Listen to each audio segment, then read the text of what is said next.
So can you imagine you die and your presence is still available and felt by those who love you, family, friends, and maybe future generations? Can you also imagine being in contact maybe with some long lost relatives, or as you're building your family tree, starting to have conversations with people who you could describe as ancestors? Well, this is not a pipe dream. This is actually something that's reality. My guest today is Steve Endacott, and Steve has created something called Life's Echo, which we are going to go really deep into because this is fascinating. This is taking your digital twin to the next level, to almost, I guess, Steve, your digital ghost. I don't like the word ghost. Echo is what we prefer. Okay, what's the difference then? Because I think to a lot of people thinking, oh my word, there's going to be something out there once I die. So my physical body, my physical entity that everybody knows and loves is gone. I'm still there. I mean, surely that is a ghost, isn't it? Yeah, but you're not quite still there. That's why we're very clear it's an echo. We're basically creating an autobiography, yeah, that can talk to you about future generations, about your life, but it's not you. We can't download ourselves yet. We can't be eternal. We can't live forever in the digital world. It doesn't exist yet. It may do in the future, but it doesn't exist yet. And there's a lot of moral quandaries to that. So yeah, worth exploring.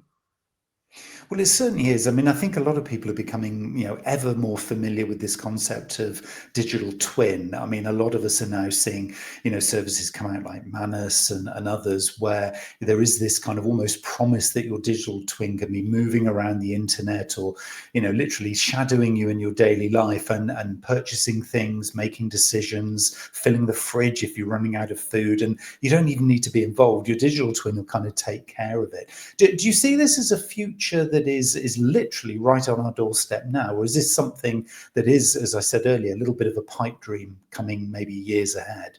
No, it's within 3 to 5 years.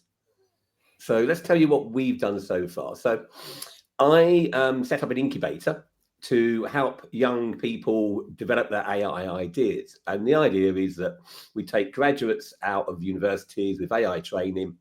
We pay them £30,000. 1 day a week, they work on their own idea. And 4 days a week, we vet them out. So we've got a consultancy service.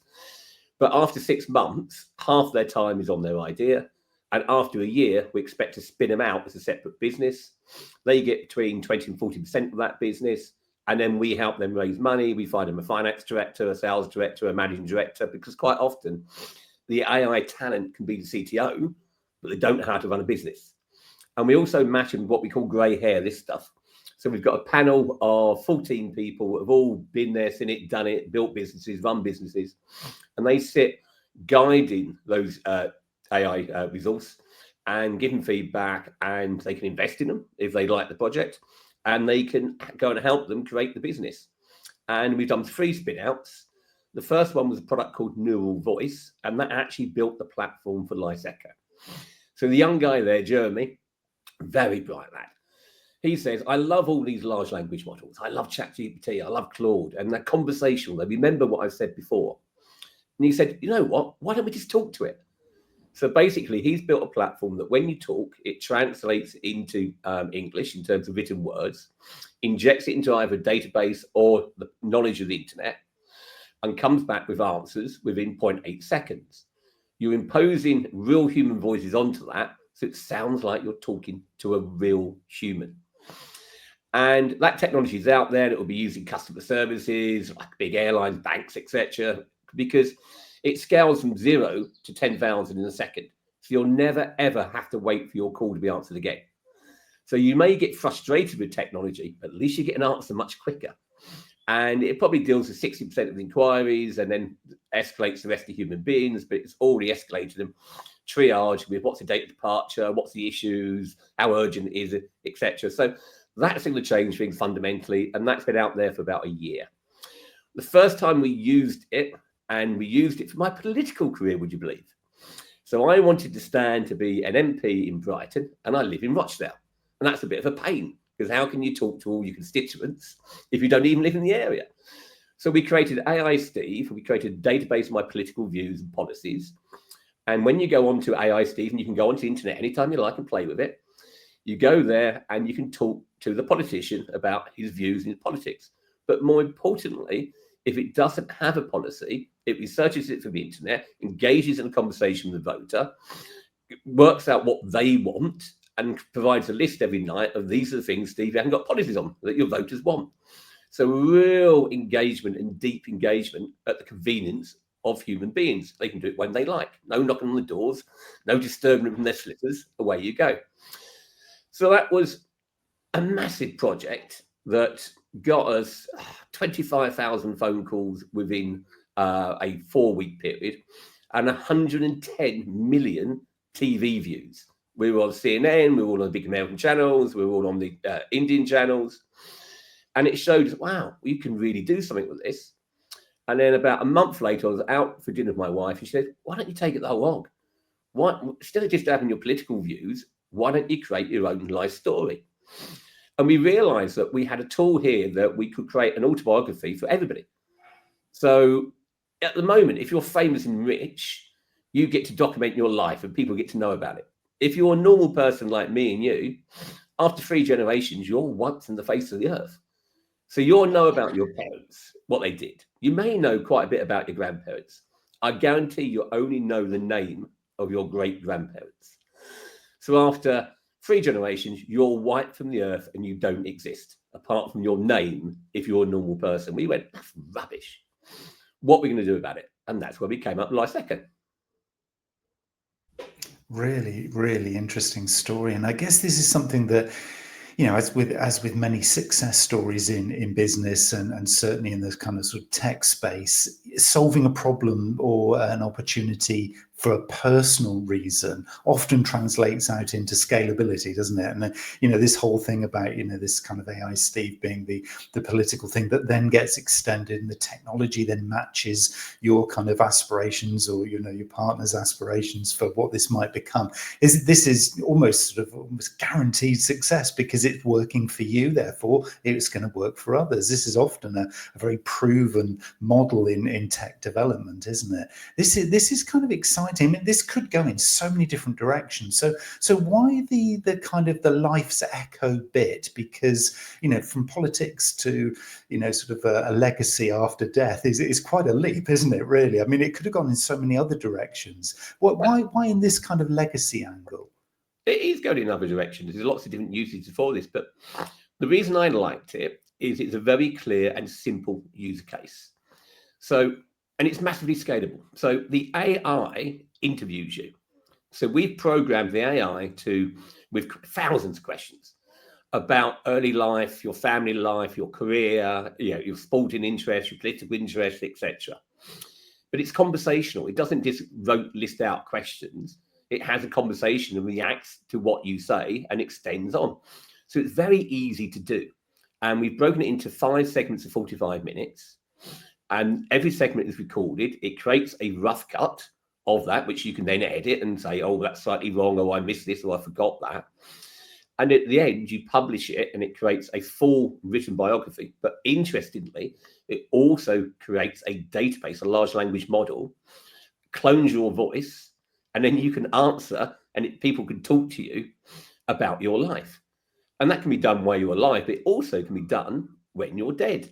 So loved ones, future generations can still talk to you. So this really worried me because there's a lot of good and bad things. So we created an ethics committee, and Janet is a published author who leads it, is a published author on the grieving process, on death. We've got a palliative care doctor. We've got funeral home directors, etc., because we wanted to make sure we didn't do anything that disturbed the grieving process. Then it was an autobiography. It was a useful tool and not a prop that somebody can use because they're grieving. And because of that, we've been guided by them, and we've gone through the process of saying, right, okay, how long can somebody listen to this for? And we've put in a maximum of 1 hour before they have to take a 2-hour break. So it's just simple things like that, like they guide you with the language, what to do, how to do it, where you're going too far. And some of our ideas they thought were a little bit too far. Yeah, because technology can do so many things, but you just got to be careful that we do the good things with technology and we don't do the bad things. And disturbing somebody's grieving process is clearly a bad thing. So we've done everything possible to stop that. I think this was going to be a question and a place that we were going to go to in this conversation, Steve. And I think, I've got a couple of, I guess, almost examples of how, I would just wanted to really challenge with these examples of how this might be a psychologically sensitive. I'm not going to say damaging. I'm not going to kind of form judgment here, but there is obviously, as you're saying, a real sensitivity around some of these kind of options. I mean, one, for example, and I'll speak from personal experience here. There's a couple of examples. So somebody close to us as a family lost their wife, I'd say about 10 years ago now, and is still within that grieving process. Now, this particular person would, I feel, and this isn't a judgment, but I think there's a lot of evidence, would almost feel like they would be falling back onto this service and use it as a real crutch, and almost to the chances of becoming quite obsessive with it, because they haven't given up on their loved one. They haven't kind of almost recognized that person is actually gone, and they're very much living in the moment with that person on a day-to-day basis. This brings them back and makes them, and I'm going to use the word really guidedly here, but makes them real again. How even with an ethics committee are we going to kind of manage that? Because there's a lot of psychological challenges in there, isn't there? Yeah, there is. And what our ethics committee said is, Steve, don't dictate to people how they grieve. The grieving process is an individual thing, up to the individual. If you don't have this tool, they're still going to watch previous videos. They're still going to listen to previous phone calls that they've recorded. They're still going to look through photo albums. It's up to them how they grieve and how they get through the grieving process. It is an echo. It's not the person. Yeah, you can just talk to them about their life history. You can't necessarily talk to them about up-to-date events and what's going on in the world and everything else. So it's slightly different, and it is a danger. And that's why we've put on the restrictions of how much we can use it. And that's why we will monitor excessive usage. It's very easy to see usage. And if we see somebody that we think is really exceeding the usage boundaries, we'll have to have a conversation with them about it. That's why we've got psychologists on the team. That's why we've got ethics committee, because you have to think about these things. But let's look at the positives. Yeah. One of the things that's happening in the UK at the moment, did you know that 28% of funerals are now remote cremations, where the body's just taken from the hospital? You don't go to the church anymore. You don't go to cremation anymore. It's just burnt. Your ashes are delivered, and you no longer have a grieving process. And that is being done because of the cost of funerals. The average funeral costs £6,800, and not everybody can afford it. What we're trying to do is say, right, okay, if that's what has to happen because you can't afford it, for £499, you can create a life echo, and you can even have the last word. You can actually talk at your own funeral. You can actually express to everybody how much you're going to miss them, how much you love them, and whatever you want to say. And then they can talk to you about your life at your funeral. Is that bad? It's probably pushing the boundaries, but it's a specific use case that says, look, there's something going on here that the guys are going is wrong, because you have to have a closure point for somebody's life, and you had to start that grieving process. And they think, well, that's a great use. Let's push it for that. So yes, there's threats, but it's also things that we can do specifically what make life better.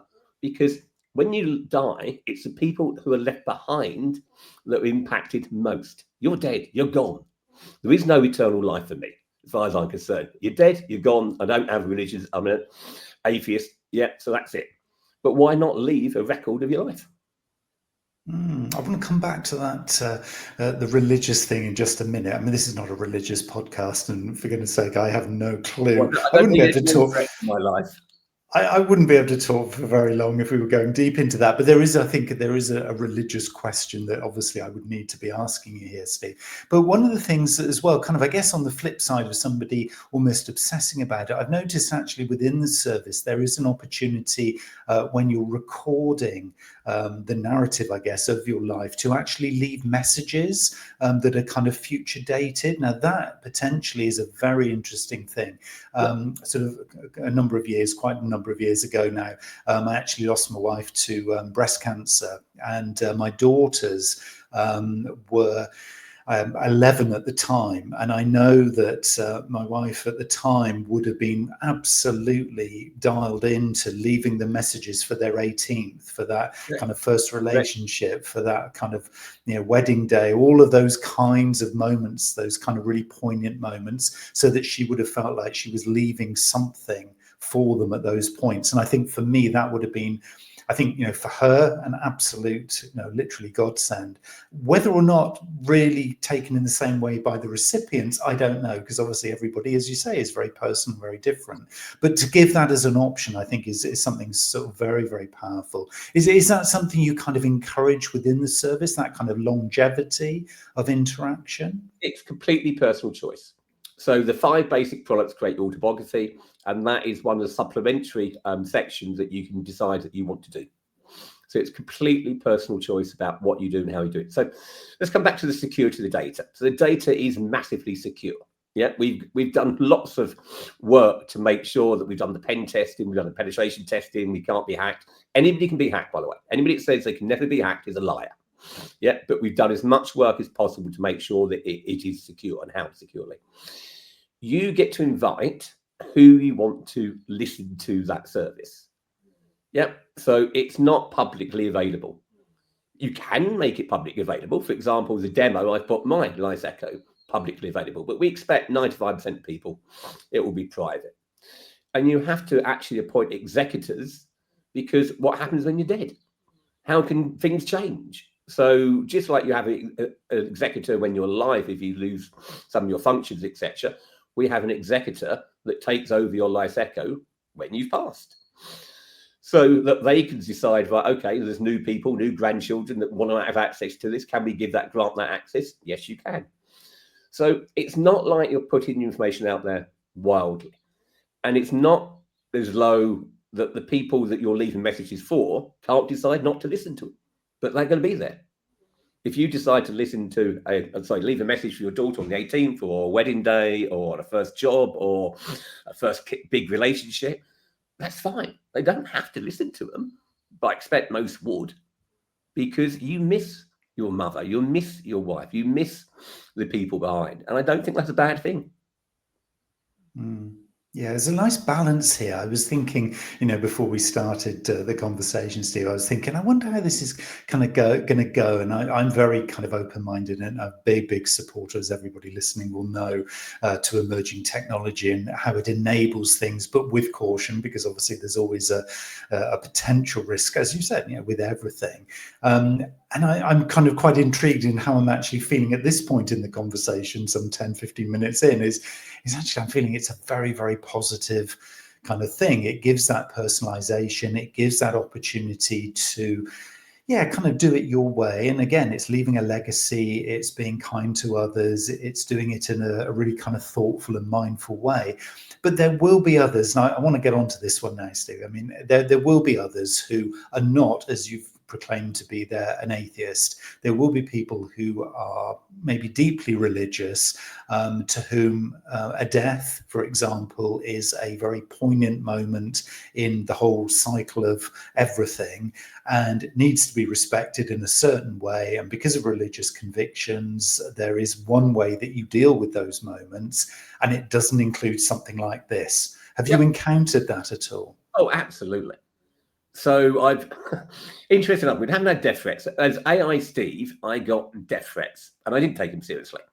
And I said, email back, if you're hard enough, you can find the plug, see if you can do anything to AI Steve. Not smart. Yeah, because he then said, right, I'm going to put an axe in your head and I know where you live. Because you have to register your address as a politician when you put yourself on the ballot paper. And I thought, oh, that's not good. Yeah, and you have to go to the police and it has to be dealt with and things like that. So I've learned my lessons from that. So under Life Echo, one of the first reactions we had was from a Catholic saying, burn in hell. Yeah, this is completely wrong and you are evil. And you go, oh, okay, really? So we approached the Catholic Church and we went to the top of the Catholic Church. I can't remember the guy's name now. And we said, we don't understand this. Is the Catholic Church against something like this? And the answer came back is personal choice, won't be for everybody. But there's nothing wrong with creating an autobiography and leaving the legacy of your life. We've then spoken to Muslims who believe that you're only on earth for a period of time and then you go to the proper world, etc. And again, they go, well, there's no reason you can't leave a record of your life for future generations. So everybody's looking at it and saying, okay, the autobiography, no issue. The talking to people in future lives, no issue. Speaking at your own funeral, oof, yes or no. A lot of people really don't like it. Some people like it. So I think, like everything, we will be a Marmite product. You either like it or you won't like it. And that's absolutely fine. We don't expect to sell it to everybody. We expect to be a minority product that some people like and some people want to do. That's just like anything else in life. And some religions may not like it, but we haven't come across any fundamental reasons from major religions that they're going to go, oh, we're banning this. It's just so interesting, isn't it? I guess once people kind of pause, that maybe that initial reaction is, oh, really? Oh my goodness, no. I'm sure that is an initial reaction for a lot of people because it is the unknown. This is a whole new way of, it isn't like a written, biography or autobiography where, it's nice and controlled. You can kind of close the book if you're not feeling particularly comfortable. This really is by definition in your face, isn't it? Or in the palm of your hand where you're kind of looking or listening to the other person speaking. I mean, do you find that this is kind of almost like a perfect storm? The technology is giving you something here that enables this to be so realistic and I'll say it's so lifelike. Even after kind of death, it's so poignant, isn't it, compared to those other media that we've had before? Well, you've never been able to clone your voice before. So I don't know about you, but I've turned off banking in terms of voice banking because the clone of my voice sounds too much like me. And I'm like, whoa, I'm not having people accessing all my money for this. So you can clone your voice and it really does sound like you.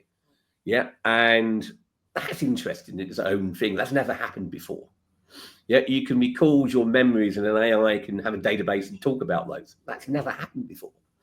So this is really cutting edge technology. It's cutting edge uses of technology and it will evolve. But what we've tried to do is by having the ethics committee and by sitting back and thinking about it, is try to make it so that it is controlled, sensible, doesn't do harm.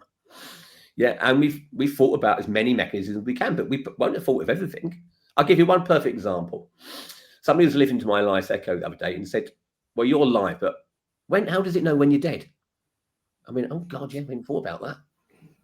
So we had to add another mechanism where your executives tell us the date you died so we can add it into your Life Echo, because what's the point of a Life Echo if you know when you're born, but you don't know actually when you died? Didn't think about it. So there will be lots of other examples as we're literally only just launching now. So we're going to launch with what we call a beta phase. So we tested the product ourselves. Yeah. And we're now inviting, it's a bit like going on a game. You know how you have PlayStation games, etc., FIFA and all these other things. We want to get 100 users who are deeply involved giving us feedback. So we want to do that whole stage first before we go, bang, everybody can have it. Because you're never going to find out everything until you've actually had real users, at least 100, going through it and giving you feedback. And we expect to give them at least half price, because we are charging $4.99, which I think is a reasonable price for an autobiography that talks to you. But we're going to give it to them for $2.49, because getting that feedback from real users at the very start of your process is invaluable. And that's our intention. It's interesting. And I guess then at that point, there's almost like a canned version or a boundaried version of I call them AI ghosts, digital twin, whatever we're calling them. In the future, and I don't think we're talking too far in the future, when artificial general intelligence is proliferating everything, in other words, the AI or the avatar or our digital twin has or is working with some level of intuition, but certainly its own decision making, which is obviously next gen or the next gen of what we're seeing today. This is going to evolve, isn't it? Undoubtedly, this is going to evolve. And will it become, I don't know whether there's a roadmap you can share or whether you've even gone that far because you're still working to the beta here. But is there this kind of roadmap that takes us to a point where you can actually ask the deceased person questions about kind of how would they view things now, and almost kind of get into, let's call it, deeper conversation? Do you see that as maybe a future iteration of this? Absolutely. So it's already, we can actually do it now. We've decided not to at the moment because we don't think we can do it with the quality required. But by, for example, taking your political views or your views on sport, yeah, if Manchester United won the FA Cup, you're one of the relatives can say, "What do you feel about that?" Well, not surprisingly, you're going to be happy because it knows that you're a Man United fan. Politically, yeah, it could say, "Okay, this party, for example, Reform UK, yeah, only existed really for 5 years. So imagine another party in the future coming along, and you were historically Labour, historically Conservative, and you can go, "What do you think about this Reform Party?" And you go, "Oh, I think this." So there's lots of things you could do and can do. We've got to create a roadmap, and we've got to be careful. So we've done the simple things at the moment. We've done the autobiography, your life history, your comments on future major events. But there's a lot further we can go. And there's a lot further we will go, obviously. But it's interesting to come back to. This is a specific use at the moment. It's your life's echo. But maybe you want a digital twin. For example, the first 5 years of your life, you don't know anything about, unless your mother's told you. So maybe your mother will be recording your life echo for your early years and then passing it to you to carry it on, extending it. Maybe this becomes your diary, because instead of writing down, you can just chat to the AI about your week and it can record your week. So you've got an ongoing diary. There's just multiple uses of the technology in the platform. But in marketing and in products, you've got to say, this is my product. It's a life echo. So the name says what it does on the tin. It's an autobiography. It allows future generations to talk to you, and you market that product. Because if you don't have clarity. And again, in the AI world, one of the things that's very clear is you need to get out there and get customers quickly, because good ideas will be copied. So we have a B2B distribution strategy where we'd be talking to insurance companies. We'd be talking to Moonpig. Because obviously, when do you think about recording your life echo? When you hit major birthdays. When do people gift it to you? When you hit major birthdays or Christmas or Thanksgiving. So there's lots of areas there. Our biggest expansion, and 1 month time, we intend to go to the US. Now imagine that in the old world. How can you do that? How can Steve, you're launching a product in the UK and you can launch it in the US? Well, it's simple. My staff are AI bots. So the interviewers are all AI. So that's 80% of the work. And changing that accent from English to American, quite simple. Changing the currency from sterling to dollars, quite simple. Doing online marketing using an AI agency, it creates all my videos for me, quite simple. So it's amazing that AI is bringing down the barriers of marketing or selling, so that an idea that comes in the UK can become worldwide really quickly. So obviously we talked about America because it's a big market and it's English speaking, but the AI speaks 42 languages. So I can roll out 42 different versions in different languages and cover virtually the entire world within a year. So the scalability of this, because it's based on AI and all the staff are AI, sales staff are AI, they answer the phone for me, etc. Customer service is AI, they answer the phone, is amazing. And this is what I think is going to happen in the future, is AI ideas will explode internationally, not just nationally. I think it's just so ironic, Steve, that in your bio, you describe yourself as being semi-retired. There's no semi-retirement here going on at all, is there? I can imagine you're probably as excited, if not more excited, about this point in your entrepreneurial journey than you've ever been. Is that fair to say? Yes and no. So I've always loved disruption. I've always loved change. And the AI, it's the Industrial Revolution on maximum scale. We've never seen anything like. If you think the internet had an impact on your life, yeah, and I'm old enough to remember when it came in, you have seen nothing. This is just can change everything. And there's also threats from that. We can come back to that, but it's really exciting. But I'm an odd entrepreneur because I came from a corporate background first. I had a successful corporate career, and that taught me a lot. It taught me about delegation. It taught me about building teams. So I'm excited about the product, but I'm not running it. Yeah, my lovely wife, who is younger than me, energetic, thorough, an ex-sales director, an ex-managing director, she's going to run it, and we're building the team around her. So I will lead with ideas, and then I'm going to bugger off to the next project. Thank you very much, because I'm semi-retired and I want to do things I enjoy, not things I have to do. I don't need the money anymore. I've been reasonably successful, reasonably comfortable. So my life is based on, what do I want to do? When do I want to work? What do I want to create? How do I want to use my brain? And that's a great place to be. So do you think that old model then, I just want to go a little bit off piste here then, do you think that old model, again, with the whole incubator kind of concept and mindset, do you think that model of I'm going to do it my way, almost like the portfolio style of working doesn't necessarily mean you have to reach our kind of stage in life before you can do it. You could actually do it like some of these startups that you're supporting, do it with a great idea literally from the get-go. It's almost because these AI tools and this kind of mindset, again, with the right support around you through something like an incubator, means that you don't almost have to do your time. You don't have to do that corporate kind of roadmap or whatever to almost qualify to do it. You could do it from the get-go because the AI is there to support you. That's the pitch to the young talent. Don't work for the man, work for yourself. Why would you go into a corporate career working in AI for a big business when you can create your own idea and your own business at the age of 22, 23? Jeremy's 23. But he needs support. And you need the people who've been there, seen it, done it, the grey hair around you. He didn't know about SEIS, how to raise money from angel investors and tax efficiently. He didn't know how to do the legals, the business plan. So you help them. So I really get a kick out of helping young people create their own businesses. And that's one of the things I set as an ambition. That's what I wanted to do. And that's what we are doing. And we hope to spin out 10 ideas. And they won't all work. Because when you go in life, they don't all work. Everything I've done not always yet worked, but the ones that did worked really well.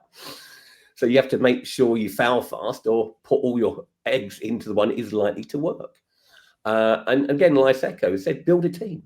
You don't have to do everything yourself. Have the idea, create the team, delegate, and let other people take the benefit. So when you say create the team and delegate, my instant thought goes towards, and that's not to people. I'm delegating here to AI agents. I'm delegating here to ChatGPT to give me that kind of business plan structure and tell me the kinds of funding sources that there might be out there. So rather than it being necessarily a team of humans, the grey hairs or the non, it is actually potentially a mix of AI and human. Do you see it that way, or do you still think there is a real part for the human to play there? No. So I see AI as co-pilot for human beings at the moment. We're not in AGI yet. We're not there. So basically, for the next 5 years at least, I think the AI will be a support co-pilot for a human being to allow them to do far, far more than they've ever been able to do before. And as you say before, do I lean to lawyers to write my contracts? No, I use ChatGPT to write my contracts, etc. Because it's good enough. Is it perfect? Possibly not, but it's good enough. Business plans, again, it can help you with the business plans. But what it can't do is help you with the core ideas. It can't help you with the core drive. It can't help you negotiate with B2B partners like the co-op, etc. So there's a balance. And you still need human beings in the process to run businesses at the moment. But again, Life Echo is a perfect example. We probably won't ever have more than 10 people, but we'll have 1,000 bots doing the work of interviewing people, answering the phones, doing the customer services, taking the payments. So it's just a balance. And I think for a lot of people listening to this, and I know a lot are quite entrepreneurial. There are many people listening to this who are employed and they're very happy, and so they should be doing what they do. But there are quite a number who are a little bit entrepreneurial, maybe got a side hustle, and they're looking to kind of expand it. I think what you're doing here, Steve, is almost giving them that permission to say, just go for it, but don't be thinking necessarily it's going to take a huge amount of extra time. You don't necessarily need huge budgets, because AI is here now to enable that scaling and to enable you to be able to do it faster, probably more accurately, without having to almost give up the day job. Is that side hustle thing, do you think, a possibility now? Completely. I always say to people, because they come to me with an idea, say, right, will you back me? I want to start a business. And I said, no, stay in your current job, because that gives you the income. It takes the pressure off. Create the MVP, create the side hustle, create the product with some customers, then raise money, and then jump. Don't jump off the cliff before you've got a parachute.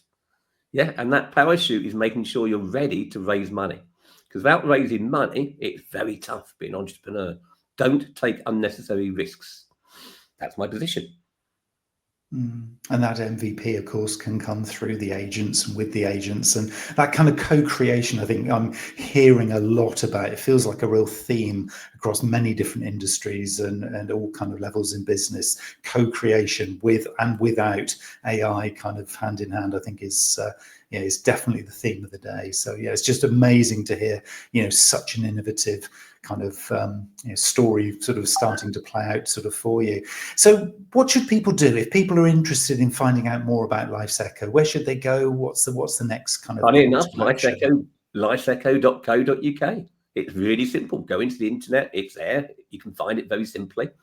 There's a try before you buy option, so don't just buy it. You can actually record a 15-minute session, so you get an idea of what it's like to be chatting to the AI interview, etc.